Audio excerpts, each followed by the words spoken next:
Halo, selamat datang di Baset Channel.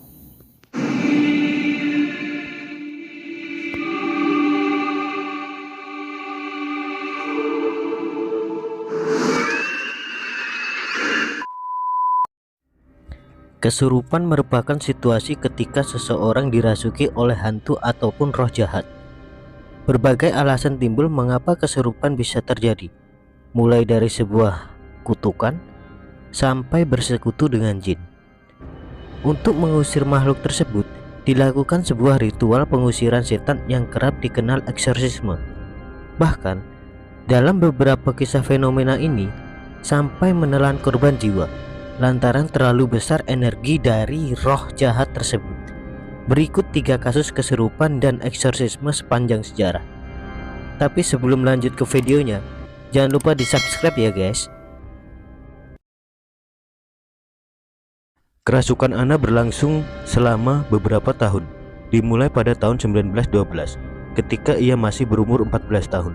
Pasalnya, kasus kesurupan Anna datang dari kutukan yang dibawa oleh ayahnya dan tantenya sendiri, yaitu Mina. Mina ini adalah seorang penyihir. Ia diduga mengutuk Anna sehingga membuat dirinya menjalani penderitaan selama bertahun-tahun akibat kerasukan setan.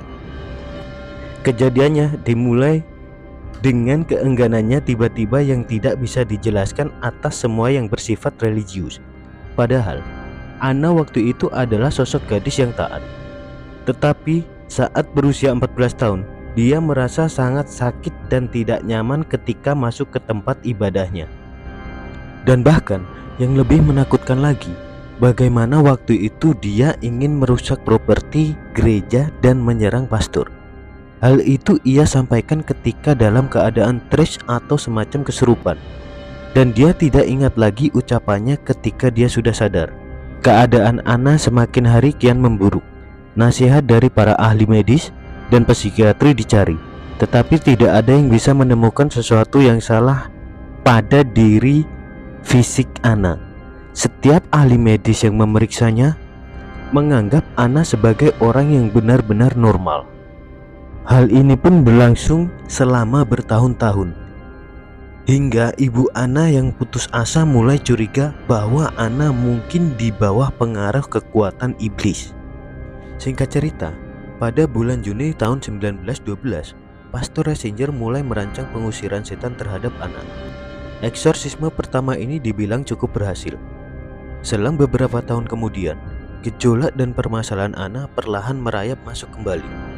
Hingga pada tahun 1928, pada saat itu usia Anna 48 tahun. Anna yang pada dasarnya hidupnya telah dihancurkan oleh kekuatan setan tak tergoyahkan kali ini. Ia kembali meminta bantuan Pastor Ratzinger. Dan kali ini Pastor Ratzinger meminta bantuan temannya, yakni Pastor Theophilus. Karena Pastor Ratzinger tidak yakin bisa mengusir kekuatan roh jahat dalam tubuh Anna sendirian.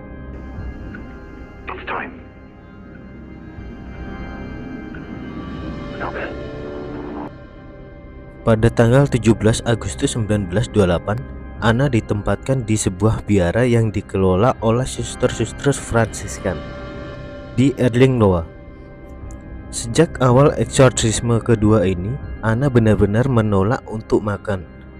Bahkan Anna sering meringkuk di sudut kamar untuk mendengkur atau mendesis seperti kucing. Anna juga mengalami banyak gejala fisik. Konon, dia memuntahkan cairan berbau tengik. Dia juga mencakar atau menggigit siapa saja yang lewat pada saat itu. Keributan yang dilakukan Anna melalui semua ini tampaknya begitu keras dan sengit di luaran sana.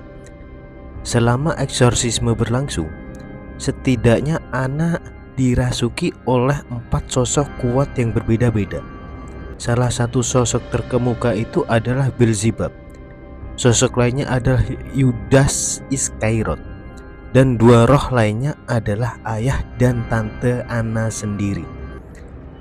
Eksorsisme Anna berlangsung hingga 23 hari dan lebih dari 3 sesi. Akhirnya, iblis dalam tubuh Anna bertahap mulai melemah dan meninggalkan tubuh Anna.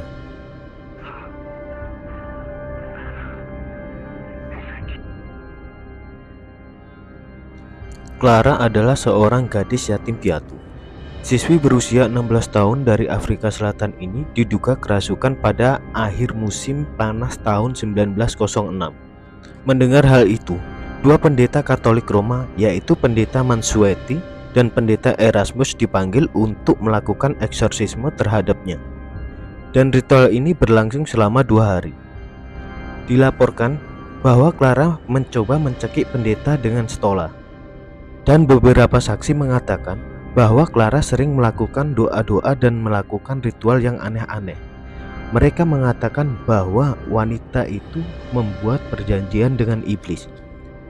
Beberapa hari kemudian, Clara menderita serangkaian dorongan yang aneh. Bahkan Clara menolak benda-benda suci yang diberkati seperti salib. Dia dapat berbicara dan memahami berbagai bahasa, seperti Polandia, Norwegia, dan beberapa bahasa lainnya. Bahkan Clara memiliki pengetahuan tentang pemikiran dan cerita orang-orang di sekitarnya. Misalnya, dia mengungkapkan rahasia dan pelanggaran paling intim dari orang-orang bahkan yang tidak pernah berhubungan dengannya. Perilaku Clara pun berubah. Ia menjadi agresif dan menunjukkan kekuatan fisik yang sangat luar biasa. Para biarawati yang menghadapi Clara melaporkan bahwa tangisan Clara mengandung bestialitas. Bahkan seorang biarawati mengungkapkan tidak ada hewan yang pernah mengeluarkan suara seperti itu, baik singa Afrika maupun banteng yang sedang marah. Biarawati itu mengungkapkan terkadang suara Clara seperti kawanan binatang buas yang diatur oleh setan dan membentuk paduan suara di neraka. Selama proses eksorsisme itu terjadi, tubuh Clara juga terangkat hingga 5 kaki di udara. Dan lebih dari 150 orang saksi telah hadir dan menyaksikan pengangkatan tersebut. Akhirnya, setelah 2 hari dilakukan eksorsisme, iblis itu berhasil diusir dari tubuh Clara. Clara akhirnya bisa menjalani kehidupannya bebas dari gangguan iblis selama 6 tahun. Clara meninggal pada usia 22 tahun karena gagal jantung pada tahun 1912. Annelies Michel, seorang gadis cantik lahir di Bavaria, Jerman Barat pada 21 September 1952. Ia tumbuh di lingkungan keluarga yang taat beragama. Annelies adalah sosok gadis yang periang. Tapi semua berubah ketika ia berusia 16 tahun. Saat itu Annelies tiba-tiba pingsan di sekolahnya. Ia seperti linglung, mengigau hingga dianggap kerasukan oleh roh jahat. Setahun kemudian Annelies mengalami kejadian serupa. Pada malam itu tiba-tiba Annelies bangun dari tidurnya. Tubuhnya kejang-kejang, membuat dia bergerak tanpa kendali. Pada malam itu juga orang tua Annelies membawanya ke seorang ahli saraf. Saat itu dokter mendiagnosa Annelies menderita epilepsi lobus temporal. Epilepsi lobus temporal adalah sebuah kelainan di mana seseorang terjadi kejang-kejang hingga hilang ingatan, hingga memicu seseorang untuk berhalusinasi. Setelah didiagnosis menderita penyakit epilepsi, Annelies mulai mengkonsumsi obat-obatan untuk penyakitnya.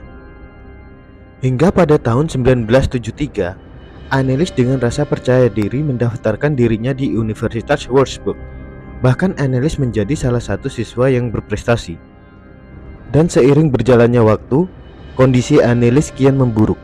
Obat-obatan yang diberikan dokter kala itu gagal membantunya untuk kesembuhannya. Keluarga Annelies pun mulai sedikit menaruh curiga bahwa Annelies dimasuki oleh roh jahat. Dugaan ini kian menguat setelah Annelies mengaku kerap melihat wajah iblis serta mendengar bisikan-bisikan aneh di telinganya. Bahkan Annelies mengatakan bahwa dirinya dikutuk dan akan membusuk di neraka. Pada malam itu, Annelies kian tak terkendali. Annelies tiba-tiba merebek bajunya, memakan laba-laba, serta menjilati air kencingnya sendiri. Bahkan Annelies selama 2 hari menggonggong layaknya seperti anjing. Orang tua Annelies pun mencari pertolongan ke para pendeta untuk membantu mengeluarkan iblis dalam tubuh Annelies. Akhirnya orang tua Annelies bertemu dengan pendeta bernama Ernest Art. Setelah bertemu dengan Annelies, Art pun percaya bahwa Annelies dikuasai oleh roh jahat.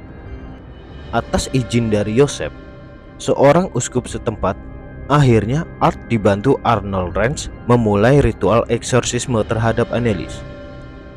Selama 10 bulan berikutnya, setelah mendapatkan persetujuan dari Uskup Yosef terhadap eksorsisme Annelies, Art dan Ranch pun melakukan ritual eksorsisme selama 4 jam.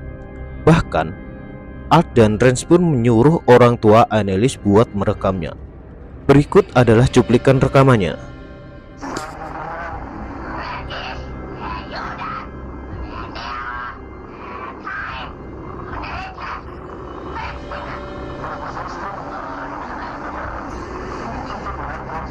Art dan Ranch menyebut setidaknya ada 6 iblis yang menguasai tubuh Annelies, yakni Lucifer, Cain, Yudas Iskariot, Hitler, dan Nero. Semua roh ini saling berperang untuk memperebutkan tubuh Annelies. Annelies menghadapi penyiksaan selama 10 bulan.